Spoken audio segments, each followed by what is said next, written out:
मी आज नाश्त्यासाठी शाबूची खिचडी करणार आहे। त्यासाठी लागणारे साहित्य पाव किलो शाबू भिजत घातलेला आहे आम्ही रात्री।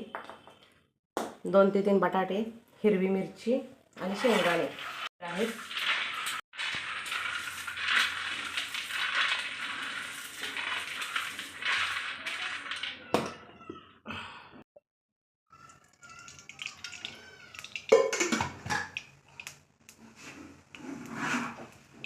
आता मी कढईत शाबू भाजण्यासाठी तेल घातलेले आहे।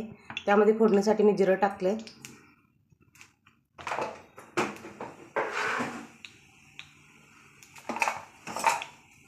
हा चिरलेला बटाटा भाजण्यासाठी टाकत आहे।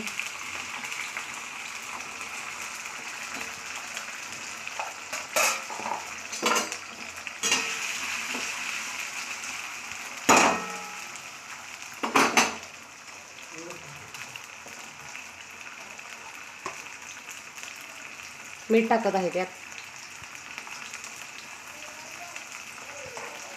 आता मी ही हिरवी मिरची मिक्सरला बारीक करून घेत आहे शाबूत घालण्यासाठी। शकताय आम्हाला तिखट लागतो शाबू, त्यामुळे मी मिक्सरला बारीक करते मिरची।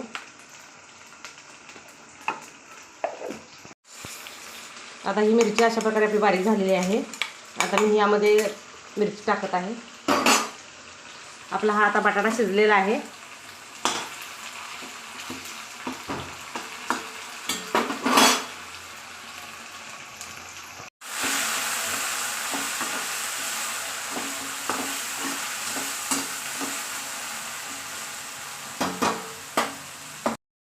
यामध्ये शाबू घालत आहे हलवासाठी।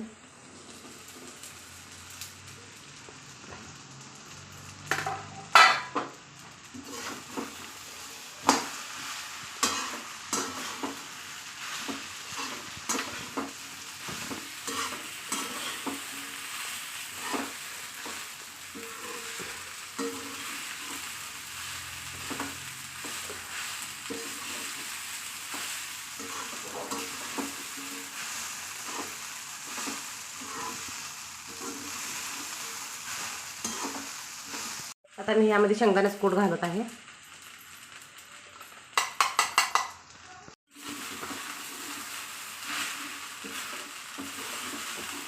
दहा मिनिटं शाबू भाजत राहायचं।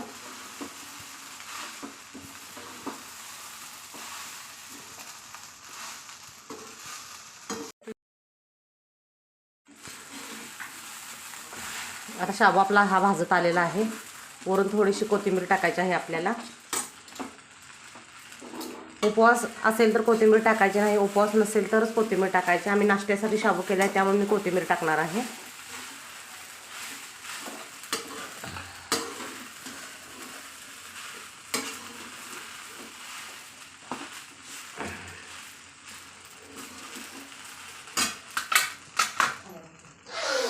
मी थोडीशी साखर टाकणार आहे, ऑप्शनलसाठी साखर आहे। आमच्यात साखर आवडते त्यामुळे आम्ही टाकतो। मी आता वरून थोडीशी कोथिंबीर टाकत आहे। शाबू आपला हा भाजत आलेला आहे। आता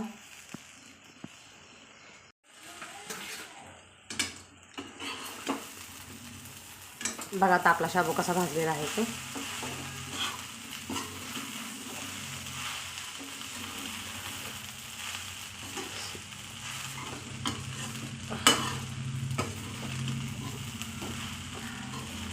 आता यावरती 1-2 मिनिटं झाकून ठेवायचं झाकण। आता ह्यावरती 2 मिनिटासाठी झाकण आपल्याला झाकून ठेवायचं आहे। आपले हे 2 मिनिटं झालेले आहेत। आपण बघू आता आपला नाश्ता कसा तयार झालेला आहे तो।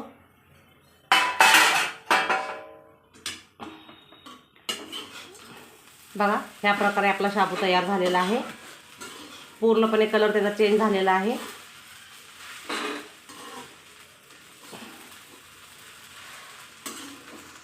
आता हा आपला नाश्त्यासाठी शाबू तयार झालेला आहे। ट्राय करा, नक्की सांगा कसा झालेला आहे तो।